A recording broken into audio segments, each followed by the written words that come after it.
नमस्कार दोस्तों, मैं हूं अश्विनी कुमार। दिन हो या रात तक देखते रहिए न्यूज केवल आप तक। इस वक्त है हम एलनाबाद के अंदर और इस वक्त आपको बता देते हैं कि अभी कुछ समय ही बचा है इलेक्शन का, क्योंकि यहाँ पर चुनावी माहौल है जो काफ़ी ज़्यादा गर्म हो चुका है।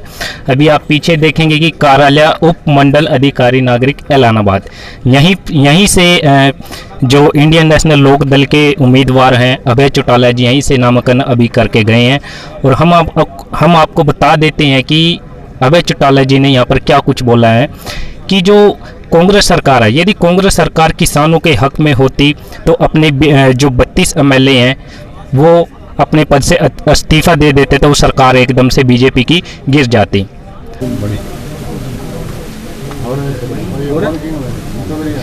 उससे जब देश में किसानों ने आंदोलन शुरू किया और उनकी तरफ से एक मांग की गई, कोई भी पॉलिटिकल व्यक्ति अगर हमारा समर्थन करना चाहता है तो पहले रिजाइन करते हैं। हमारी पार्टी ने तो पहले दिन से समर्थन किया हुआ था, लेकिन जब ये बात आई थी तो मैंने अपने हल्के के लोगों से आकर के मिलकर के पूछा था कि आज जो है इस आंदोलन को और ताकत देने की जरूरत है, और उसको ताकत इस बात से मिल सकती है कि अगर मैं विधानसभा की सदस्यता से इस्तीफा देता हूँ तो जहाँ ये आंदोलन मजबूत होगा, वहीं बहुत सारे ऐसे लोग हैं हरियाणा में जो कहीं ना कहीं किसान के नाम पे राजनीति करते हैं, उनके चेहरे उजागर हो जाएंगे, वो नंगे हो जाएंगे। और मुझे लोगों ने खुद करके कहा था कि आपको तुरंत इस्तीफा दे देना चाहिए, और मैंने लोगों की भावनाओं के अनुरूप विधानसभा से इस्तीफा दिया।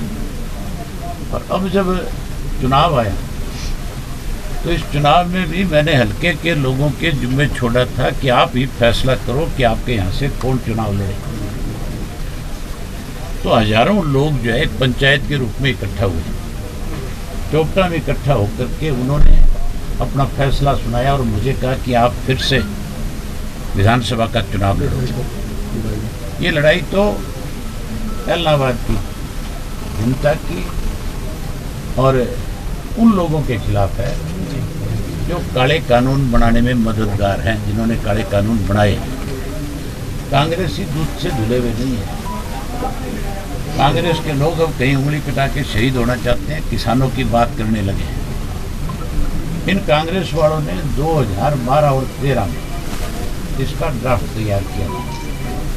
2013 के लोकसभा के अधिवेशन के अंदर कांग्रेस की तरफ से बिल आया और उस बिल में इन्होंने खुल करके ये कहा कि हम इसको कानूनी अमली जामा पहनाना चाहते हैं, लेकिन क्योंकि कांग्रेस के पास बहुमत नहीं था और भाजपा जो है इसका विरोध कर रही, लेकिन भाजपा के विरोध की बात नहीं थी। बात तो थी कि उनके पास अपना बहुमत ही था। जो सहयोगी थे उन्होंने स्पष्ट कहा कि अगर ऐसा कोई कानून आप इस देश में बनाओगे तो फिर आपका बिल गिर जाएगा, लोकसभा भंग हो जाएगी, आपकी सरकार चली जाएगी, हम समर्थन नहीं करेंगे। मजबूर होकर के उनको फिर स्टैंडिंग कमेटी के पास भेजना पड़ा, ठंडे बस्ते में डालना पड़ा। आज कांग्रेस ही कहते हैं कि हम जो है किसानों के समर्थक हैं। आज तो रोजाना इस किस्म की स्टेटमेंट देते हैं। अभी आएंगे थोड़ी देर में कांग्रेस के लोग, शैलजा जी भी आएंगी, शायद हुड्डा भी आए, सुरजेवाला भी आए। उन तीनों से ये पूछना आप कि आप किस दिन बॉर्डर पे गए, आपने किस दिन जाके बॉर्डर पे किसानों का समर्थन किया। आप उनसे पूछना आप किस टोल पे जाकर के समर्थन करके आए। आपने तो जब पीपली के अंदर किसानों पे लठ बरसाए जा रहे थे तो कहा था कि जब तक इनके साथ न्याय नहीं होगा हम यहाँ धरना दे करके बैठ जाएं। हुड्डा से पूछना आप धरने के गए क्यों नहीं, धरना दिया क्यों नहीं। आप अगर किसान के हितैषी थे तो फिर धरना देना चाहिए। जब मैंने इस्तीफा दिया, अगर ये कांग्रेसी मेरे साथ इस्तीफा दे देते तो आज बाई इलेक्शन नहीं होना था, आज मध्यवर्ती चुनाव होते हर हालत में। क्योंकि 32 एमएलए अगर एक साथ इस्तीफा देते हैं उसका बहुत बड़ा प्रेशर बनता है सरकार के ऊपर। फिर हम 32 नहीं होते।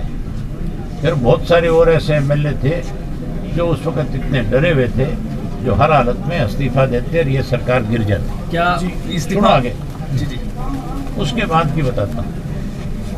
फिर इसको कैसे बीजेपी की सरकार को ऑक्सीजन मिले, इसके लिए हुड्डा जो है, आप पूछना कि आप किस लिए सरकार के खिलाफ है विश्वास प्रस्ताव लाए थे। किसानों को लेकर के चर्चा करने की बात की तो अर्जेंट मोशन दे देते, आप कॉलिंग अटेंशन देते, आप 0 ओवर में इस इशू को उठाते, आप उसके ऊपर चर्चा करते हैं। बजाय ये सब कुछ करने के ये अपना नो कॉन्फिडेंस मोशन लेकर के आगे, और उससे वो 30 के 32 हुए, लेकिन उस सरकार को 6 महीने की ऑक्सीजन मिल सकती। और जो लोग डरे हुए थे, कहीं जो चाहते थे कि किसी दबाव में इस्तीफा दे सकते थे, उन लोगों को राहत मिले, वो लोग भी कहीं ना कहीं से बच गए। ये भूपेंद्र सिंह हुड्डा जो है पूर्ण रूप से बीजेपी के हाथों की कठपुतली है, उनके हाथों में खेल रहा है। आज बीजेपी जेजेपी का तो कोई नाम लेने वाला नहीं है। आज ऐसी हालत है कि जब गांव में जाएंगे वोट मांगने, तब लोग एहसास कराएंगे उनसे इस बात का, खास करके कि आपका जो फैसला है, जो 3 कृषि के काले कानून आपने बनाए हैं, ये हमारे लिए मौत है, हमारी डेथ के वारंट है। हम आपको किसी कीमत पे अपना वोट नहीं देंगे। लेकिन कांग्रेस को भी लोग साथ के साथ सबक सिखाएंगे। दूसरी तरफ कांग्रेस और बीजेपी की हालत तुम्हारे सामने है।